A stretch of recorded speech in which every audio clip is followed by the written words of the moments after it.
I'll never forget the morning I walked into my garden and found my beautiful tomato plants absolutely covered in aphids. My heart sank. After months of careful nurturing, watching those tiny green vampires suck the life out of my plants felt like a personal betrayal.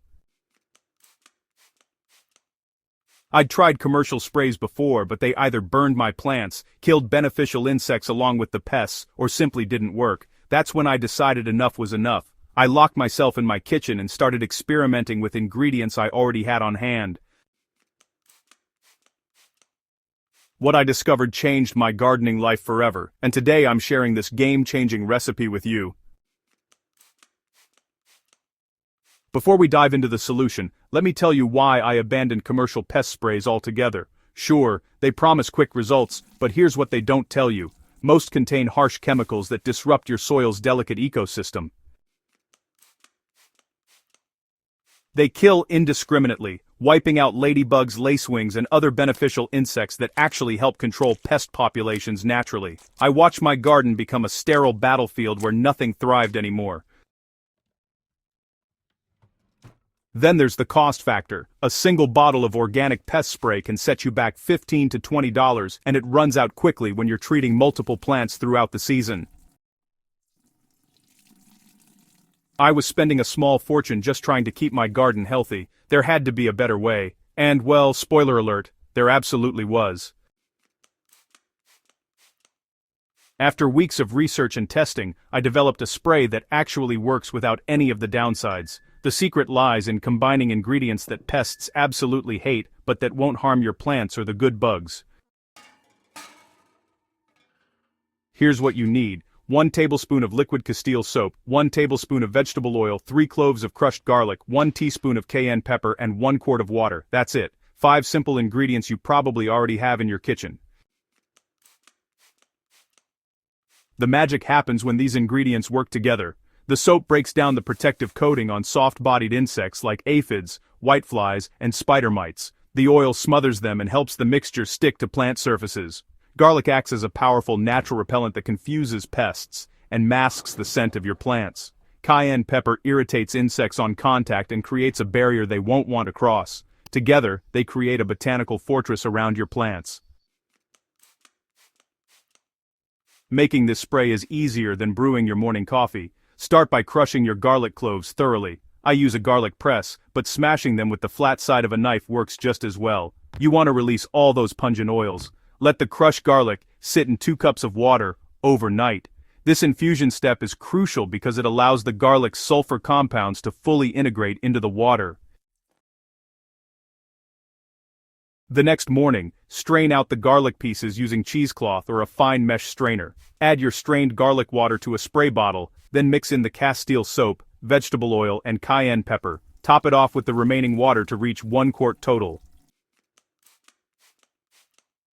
Shake it vigorously for about 30 seconds. You want everything completely emulsified so the oil doesn't separate and clog your sprayer.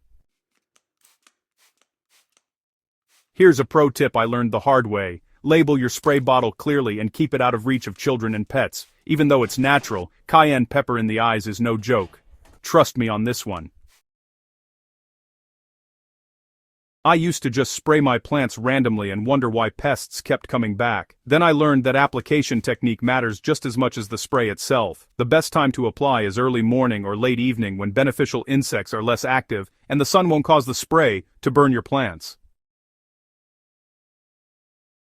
Spray thoroughly, and I mean thoroughly. Hit the undersides of leaves where pests love to hide and lay their eggs. I see so many gardeners just spray the tops of plants and wonder why they're not getting results.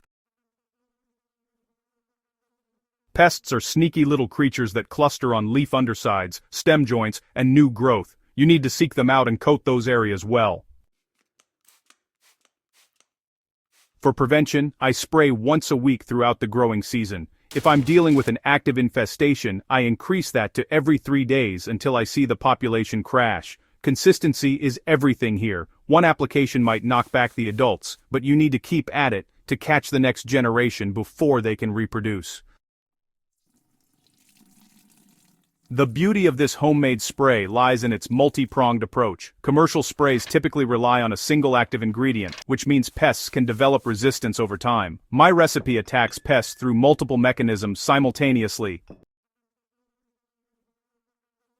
They'd need to evolve resistance to soap, oil, garlic, and pepper all at once, which honestly isn't happening anytime soon. Another reason this spray succeeds where others fail is that it doesn't disrupt your garden's natural balance. Beneficial insects like bees and butterflies aren't attracted to it, so they stay safe. Meanwhile, predatory insects like ladybugs can still do their job eating aphids because you're not nuking your entire garden ecosystem.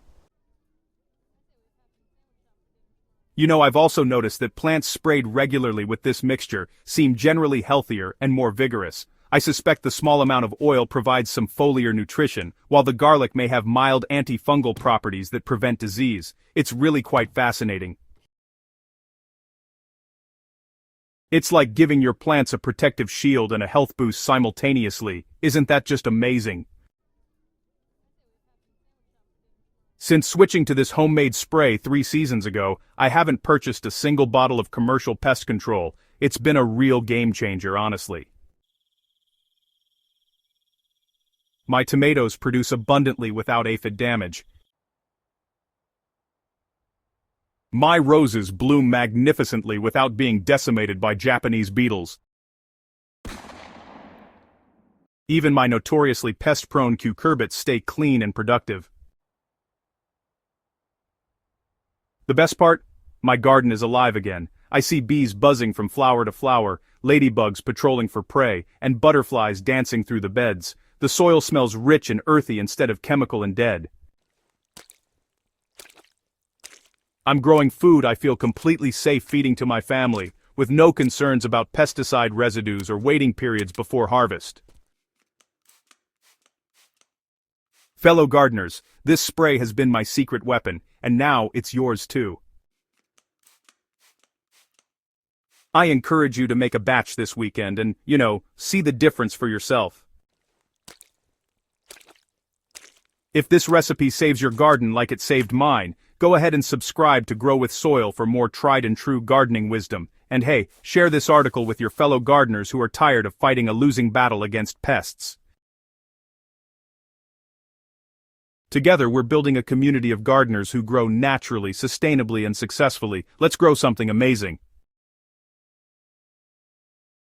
Grow with Soil.